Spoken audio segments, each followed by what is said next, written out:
Easter is coming, so it's time to make a real chocolate stout. Let's get these bad boys in the boil.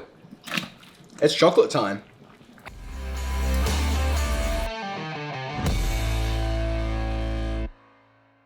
Alright, so as we said in our cold opener, we are doing our Easter chocolate milk stout. So we're going to grab a whole bunch of actual chocolate, including bunnies for YouTube purposes, and then just heaps and heaps of these blocks of milk chocolate, because we made a chocolate stout a bunch of weeks ago with real cacao nibs, and you know, the flavor was good, the body was lacking, and we're kind of thinking about it heading into Easter, going, you know what, let's double down on the chocolate and just add shitloads of real chocolate along with a whole bunch of roasted chocolate malts. So we're gonna get to milling, whack this stuff into the boiler, and get our mash on.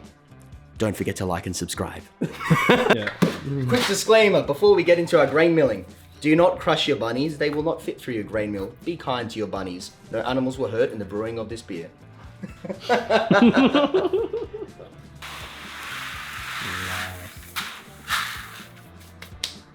Here we go.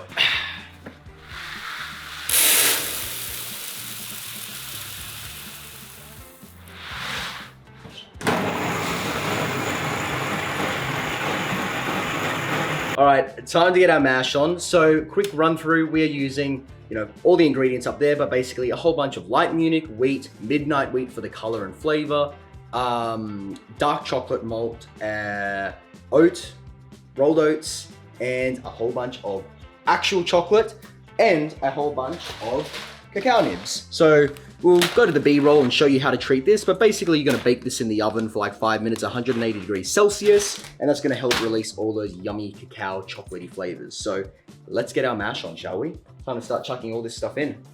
Oh, save the actual chocolate until the boil. We're gonna treat that like hops. All right. Oh, worth pointing out as well that we are also using 500 grams of rice hulls. So the rice hulls and the oats are sitting there separately. Don't put them through the grain mill. You want them to be left completely alone. All right, let's chuck all this in. Start mixing it up. So if you're new to this whole brewing thing, it's worth just having a little tip of throw in a bunch of grains, mix it up, throw in some more grains, mix it up some more. That way you avoid a stuck sparge, which is just a massive pain in the ass. And you avoid all these dough balls that can build up as well. So you basically get a little bit more efficiency if you can mix everything properly. Helps to just do it a little bit at a time and keep mixing as you go. And now I'm gonna start mixing in my oats and my rice hulls.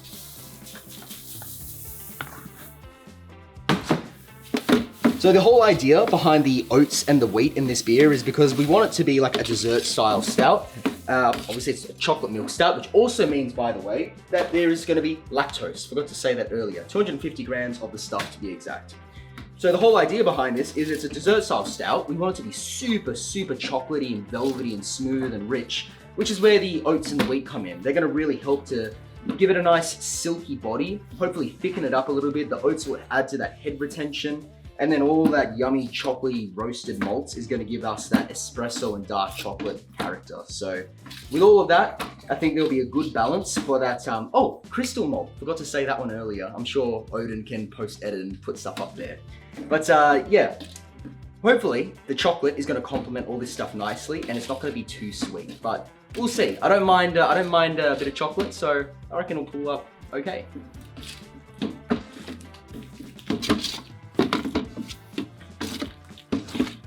We are mashing with 30 liters, by the way, of water, and our mash temperature is 69 degrees Celsius. So we're going for that thicker body, higher side of the temperature. Whoops. Higher temperature side of things, because we do want this to have really good body. We are forever mentally scarred by our very watery stout that we made once upon a time. So now every time we make a stout, the end goal is for it to be thick with a double C. Thick. Thick. Stick. This isn't a porno. Yeah, join my OnlyFans. The flying wombat. All right. And now we film. Yeah. I don't know what alcohol we're actually going to get out of this one. I really don't have a goal for this beer. Don't have any target on what I'm trying to hit. My suspicion is that it will come out around 7%. Yeah, sounds about right. I don't think it's going to be higher than that. I reckon the starting gravity might be around, maybe around 1.07, and then we're probably going to finish around 1.02. So we'll get kind of close to 7%, maybe 6.5. Yeah, I think that's kind of the more or less the ABV territory we're going to land in. And this time, I'm 100% making this thing black as night. Don't want any of this brown kind of dark beer. It's going to be black, like a big black thing. Bunny.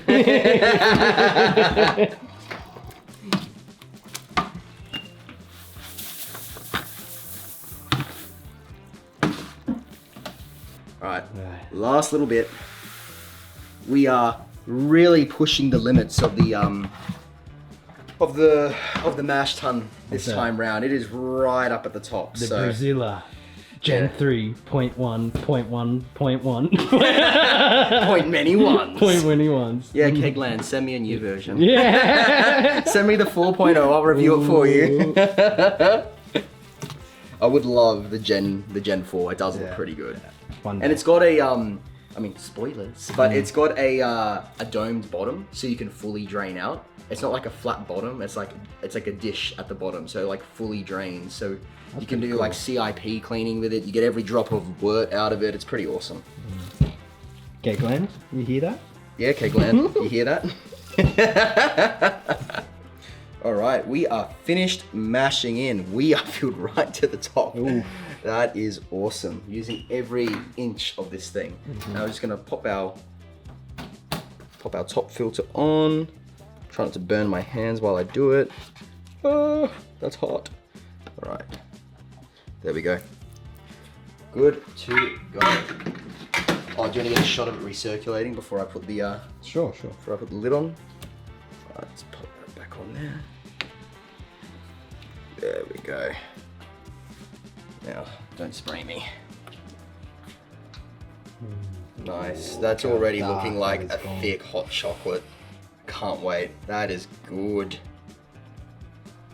You're next. It's wabbit season.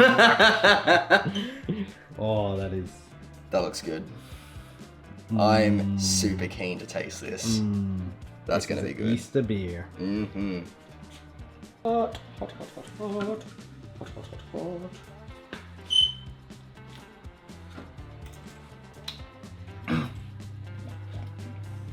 All right, so we are done mashing in. We're gonna let this mash for 90 minutes at 69 degrees Celsius. Slightly longer mash because there is a lot of specialty malts in here. So I think the enzymes might struggle a tiny bit. So we'll give it an extra half an hour to do its thing and break down all those sugars into simple sugars for our yeasties. So we'll come back in 90 minutes. And we are back. We have finished mashing in for an hour and a half at 69 degrees Celsius. We're gonna hoist this thing up because it's way too heavy for me to lift manually. So now we are gonna start our sparging. All right.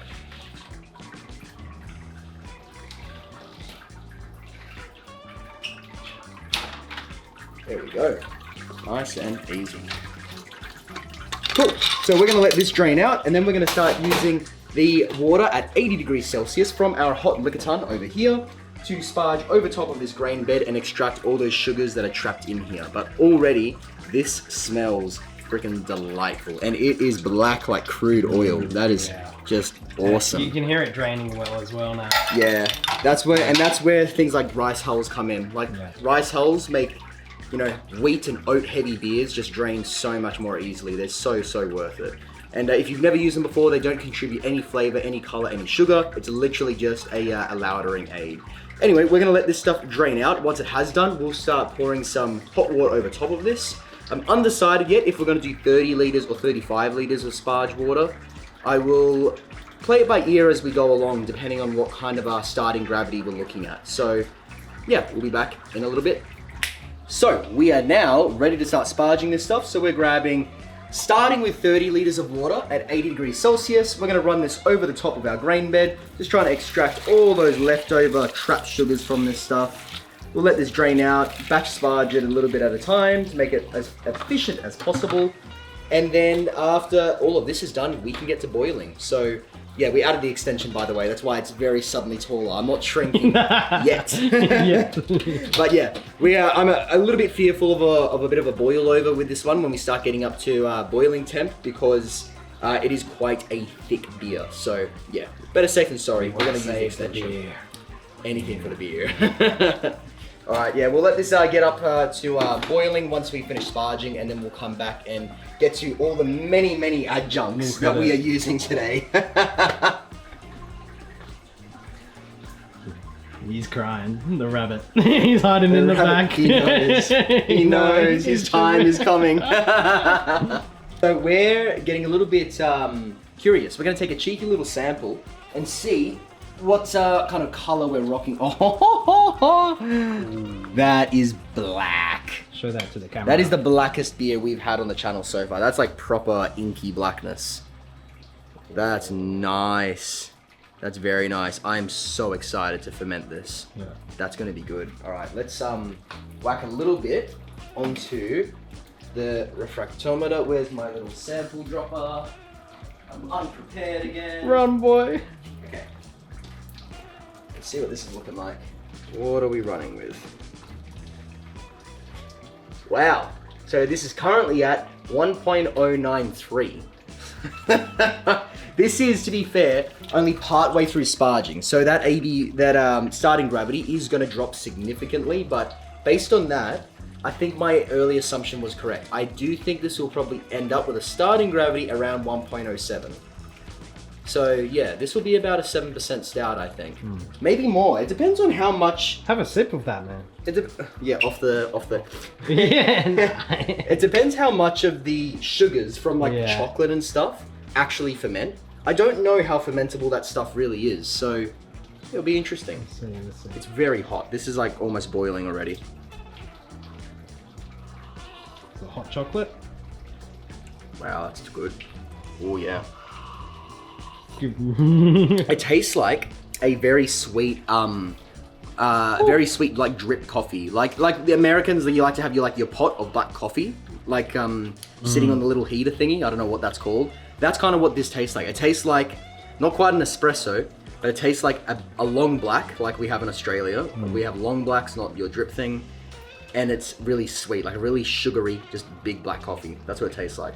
But like it's not quite coffee though, is it? Like there's a bit of coffee, but it's like kind of just like roasty and like, It's nice. It is nice. Oh, I'm gonna enjoy drinking this in winter. That's gonna be good. And you know what? It's just me drinking this. I'm gonna be gross and I'm gonna put this right back in. No. Oh, the contagions. We are now up to boiling, so it's time to whack in our bittering hops. In this case, just 15 grams of Northern Brewer. Very low bittering addition. We don't need it to be a super bitter beer. And the cacao nibs that we're going to be adding towards the end of the boil are going to add some level of their own bitterness as well. So we don't want to make these things too bitter. Anyway, start your clocks, come back in 45 minutes, and then we're going to do our Whirlfloc and our bittering hops. Okay, so we now have 15 minutes left in the boil. Time to add our Whirlfloc. So little stuff there. And our bittering, our aroma and flavor hops. So 50 grams each of Northern Brewer and Fuggles. And drop those bad boys in. Alrighty. Now, in 5 minutes from now, so 10 minutes left in the boil, we're gonna start chucking in all of our chocolate and our cacao nibs and all that really yummy, rich goodness. So, oh, and the lactose. Lactose can go in now as well. Forgot about that. 15 minutes, add lactose. So that was 250 grams as well, in case you didn't catch it earlier. All right, we'll be back in 5 minutes. All right, it is now 10 minutes left in the boil, and it is time to add the main event. I might wear a nice thick glove actually before I whack this in. Because I reckon we're gonna get a big splash with this. Let's see how we go. Just scoop it in. It's too melty. Ah! Shit! Oh. There's a chocolate stout. Go in. And the bunnies. Can't forget the bunnies. The melted bunnies. The That's how melted hot bunnies. it is in Australia It's right very now. hot right now. The last bunny. Oh yeah, so This was, by the way... That's not going in. Oh no. So, Yeah. that was 2.2 kilos of chocolate minus 150, so 2 kilos. just over 2 Yeah. kilos. So like 2 kilos of just like regular delicious milk chocolate. Yeah, milk chocolate's not normally used in beer, but why not? That's part of the fun of home brewing, right? We get to kind of make up our own shit. Anyway, 10 more minutes. Oh, cacao nibs. 10 more minutes left. Let's chuck these cacao nibs in as well. Yes. Oh, this We're is going good. full chocolate. Full chocolate. No return. All right, so we'll go flame out in 10 minutes and then start cooling this thing down for our yeasties. All right, so we are finished with our 1 hour of boiling. It is time to go flame out, hook up your boiler to whatever cooling source you're using. We're using Counterflow. Whack it in and time to start cooling all this stuff down to yeast pitching temperature. Go on.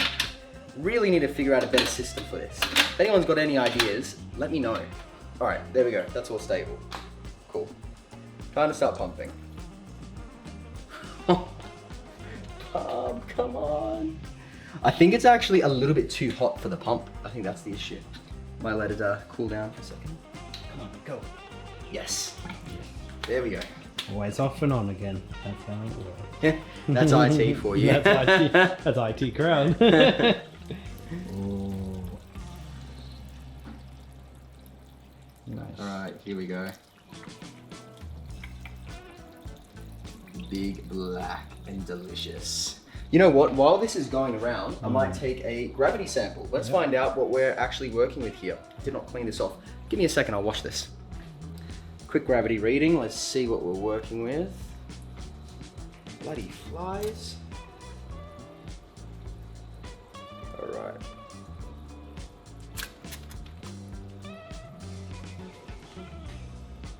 Oh, man, how good are my predictions? It's not 1.07, it is 1.071.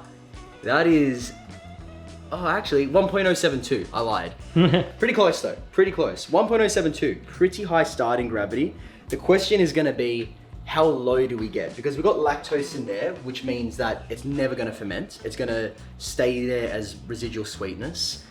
But we've also got all that chocolate in there, so hard to say which way this one's gonna go. But yeah, we'll finish cooling this down to yeast pitching temperature, and then we'll get to the next step. So we're transferring into the tank to cool it down with glycol because it's just too hot with groundwater to cool it down with the counterflow. So oh, look how it's so black. Oh man, that is black. It is rich and delicious. Yeah. And by the way, we did do a slight miscalculation with the refractometer because I didn't calibrate it properly. So it's actually 1.077. So potentially a 7.5%, potentially going to an 8% stout. I don't know. We'll see at the end of this. But we'll let this transfer a little bit and then we'll aerate this thing and pitch the yeast. Yep. All right, so we are almost finished transferring over. We've got about 18 liters left-ish that's still pumping over. But in the meantime, we're gonna start aerating it. So we've got this new little gizmo from Kegland. So this thing is just a little aquarium pump connected through a food grade hose with a little air filter in the middle to remove any impurities while you pump air in, connected to a carbonation stone. So basically, instead of using a big paint mixer and giving it a blitz, I can use this little aerator, turn it on for like 1 to 2 minutes and just get a shitload of dissolved oxygen into the wort. So we're gonna pop this thing down the hatchet. Come on, go in. And then start pumping. Sorry, you're not really gonna be able to see what's going on in there, but basically, we're just pumping air through the carbonation stone. It's making a ton of little micro bubbles that just increases the dissolved oxygen inside the wort. So I'll do that for like 2 minutes, and then that's gonna give our yeast a really healthy start to fermentation. Link below. Link below. Well, that's enough aerating, so job done there. And we were just having a look in here, and now that it's done transferring, well, I guess it's gonna be hard to see inside it, but we've got a lot of, gooey chocolate. We got a lot of chunkies in there. That's a shame, so the chocolate didn't fully dissolve. Bugger. All right, note for next time, we've got to give it like a big stir or something. Yeah. There's a lot. Oh no, it's only like that one big clump. Most of it is, oh shit, that is hot. Most of it is our cacao nibs. So yeah, it's a nice chunky delight for me to clean up now. Anyway, we'll let this keep cooling down and then we'll come back in a second. Alrighty, so for yeast today, we are going to be using 30 grams of Ozo 5, Kegland's version of USO 5. So basically, just a clean ale yeast. It's going to ferment and very cleanly and let the rest of the ingredients kind of shine and do their thing. So I'm going to chuck this in when we're down to yeast pitching temperature. We are just going to kind of wrap up the day today and chuck this in off camera, but we are going to see you back in about a week and a bit when it's almost at final gravity, and we're going to throw in a bunch of vanilla extract and a bunch of cacao tincture. So if you didn't see our original chocolate stout brew day, link thing up there or down there or wherever it shows up, we used a whole bunch of real cacao nibs. We toast them in the oven and then we soak them in some kind of high proof, high ABV alcohol. So you could use rum, whiskey, vodka, whatever you want to use. Maybe for this one, go with a vodka. Let the chocolate flavors shine through. So don't influence it with anything else. But hey, if you want to whack some bourbon in there, entirely up to you. The idea is to just fill like a jar or something with all your cacao nibs, 500 grams to be exact, toasted, and then just fill the alcohol level just above the cacao, just enough so that it's soaking and extracting all that chocolatey flavor. Then that liquid is gonna go into the tank. Yeah. Anyway, long ramble short, we will see you in about a week and a half or so and add all of that good stuff then. So catch you soon. All right, it is a week later and this thing is just about finishing fermentation. So we just took a gravity reading. It's sitting at 1.024. I haven't done the maths on what this comes out as percentage-wise. Cut for a second. Right. So I did my maths. We're sitting at 6.95%. So I think we could round up to 7%. And it will definitely be over 7% once we add this good stuff. So this is the vodka that we've had soaking on those 500 grams, half kilo of cacao nibs for a week now. It's a week since we filmed this thing. Half a kilo is, if I'm not mistaken, 1.1 pounds for the Americans out there. Let me know if I'm right or not. Anyway, so we've got our 225 mils of extract we ended up with. We added 650 mils of vodka to this. So those cacao nibs soak up a lot. So don't be afraid to just kind of dump a little more spirit in there than you need to, because you will end up with much less than you're actually putting in. In any case, we've got our 225 mils of that, as well as our 60 mils, so our 1/4 cup of vanilla extract. In the B-roll, we were measuring with a scale and we realized that grams and mils are not the same with vanilla extract, so ignore that. Yeah. Anyway, we've got this stuff ready to go, so we may as well mix them all together. Now, we're starting with a 1/4 cup of vanilla extract. We're gonna whack this into the tank. I'm gonna take little samples over the next couple of days because I don't know if it's enough vanilla. We'll see. We'll see if we need to add more. If we add more, we'll put a little thing up there saying that we added more. Anyway, we're ready to whack this into the tank.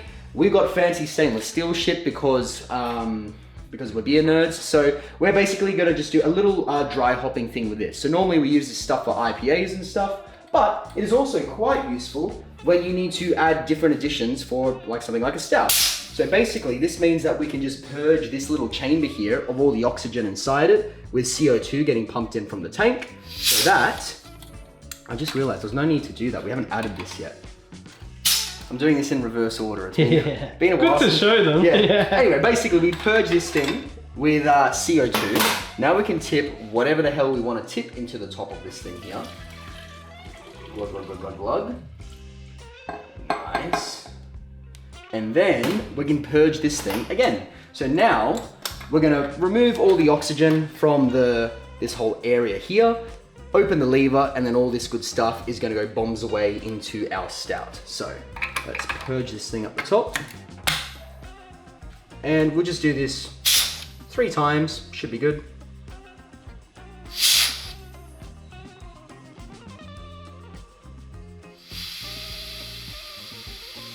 Sounds like a wet fart. I don't know what your wet farts sound like, but yeah, whatever. That's probably close enough. Close enough is good enough. Now, well, I'll do it with this arm. Bombs away. And that's it. So that is brew day for our new real chocolate milk stout with cacao nibs done. So we'll see you guys next week when this thing is ready to drink. Happy Easter, everyone. Have a great time with your fam. And let's hope that this thing makes a great daddy juice for Easter. So anyway, we'll catch you guys next time. Thanks for watching. Don't forget to like and subscribe, and brew on, guys.